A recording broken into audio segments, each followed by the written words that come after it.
ಎಲ್ಲರಿಗೂ ಶುಭೋದಯ. ಇವತ್ತಿನ ಸಂಚಿಕೆಯಲ್ಲಿ ನಾವು ಸೋಯಾಬೀನ್ ಅಲ್ಲಿ ಬರುವಂತಹ ರಸ್ಟ್ ಅಂದರೆ ತುಕ್ಕು ರೋಗದ ಬಗ್ಗೆ ತಿಳ್ಕೊಳ್ಳೋಣ. ಈ ರೋಗವು ಮೊದಲನೆಯದಾಗಿ ಕೆಂಪು ಅಥವಾ ಕಂದು ಬಣ್ಣದ ಚುಕ್ಕೆಗಳು ಎಲೆಗಳ ಮೇಲೆ ಹಾಗೂ ಕೆಳಗೆ ಪ್ರಾರಂಭವಾಗುತ್ತವೆ. ನಂತರದ ಹಂತದಲ್ಲಿ ಈ ಚುಕ್ಕೆಗಳು ತುಕ್ಕು ಹಿಡಿದ ರೀತಿಯಲ್ಲಿ ಕಾಣುತ್ತವೆ ಹಾಗೂ ಎಲೆಗಳು ಹಳದಿ ಬಣ್ಣಕ್ಕೆ ತಿರುಗುತ್ತವೆ. ತದನಂತರ ಎಲೆಗಳು ಒಣಗಿ ಉದುರುತ್ತವೆ. ರೋಗವು ಉಲ್ಬಣವಾದಂತೆ ಈ ರೋಗವು ಎಲೆಗಳು ಮತ್ತು ಕಾಯಿಗಳ ಮೇಲೂ ಸಹ ಚುಕ್ಕೆಗಳನ್ನು ಕಾಣಬಹುದು ಹಾಗೂ ಸಂಪೂರ್ಣವಾಗಿ ಗಿಡವನ್ನು ಹಾನಿಗೊಳಿಸುತ್ತದೆ.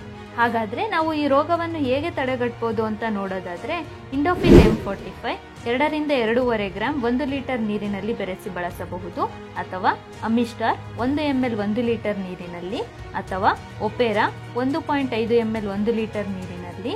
ರೋಗವು ಕಡಿಮೆಯಾಗದಂತೆ ಪದೇ ಪದೇ ನಿಮ್ಮ ಹೊಲದಲ್ಲಿ ಕಾಣಿಸಿಕೊಳ್ಳುತ್ತಿದ್ದರೆ ನೆಟಿವೋ 0.5 ಗ್ರಾಂ 1 ಲೀಟರ್ ನೀರಿನಲ್ಲಿ ಬೆರೆಸಿ ಬಳಸಬೇಕು. ಈ ವಿಡಿಯೋದಲ್ಲಿ ಮೆನ್ಷನ್ ಮಾಡಿರುವ ಪ್ರತಿಯೊಂದು ಪ್ರಾಡಕ್ಟ್ ಸಹ ನಮ್ಮ ಅಗ್ರಿಪ್ಲೆಕ್ಸ್ ವೆಬ್ಸೈಟ್ ಅಲ್ಲಿ ಲಭ್ಯವಿರುತ್ತೆ. ನೀವು ಯಾವ ರೀತಿ ತಗೋಬೇಕಪ್ಪ ಅಂದ್ರೆ, ಈ ಸ್ಕ್ರೀನ್ ಮೇಲೆ ಕಾಣ್ತಿರೋ ನಂಬರ್ಗೆ ಮೆಸೇಜ್ ಅಥವಾ ಕಾಲ್ ಮಾಡಬಹುದು, ಅಥವಾ ಯೂಟ್ಯೂಬ್ ಕಮೆಂಟ್ ಸೆಕ್ಷನ್ ಅಲ್ಲಿ ಮೆಸೇಜ್ ಮಾಡಬಹುದು, ಅಥವಾ ನೀವು ಡೈರೆಕ್ಟ್ ಆಗಿ ವೆಬ್ಸೈಟ್ ವಿಸಿಟ್ ಮಾಡಿ ಪರ್ಚೇಸ್ ಮಾಡಬಹುದು. ಧನ್ಯವಾದಗಳು.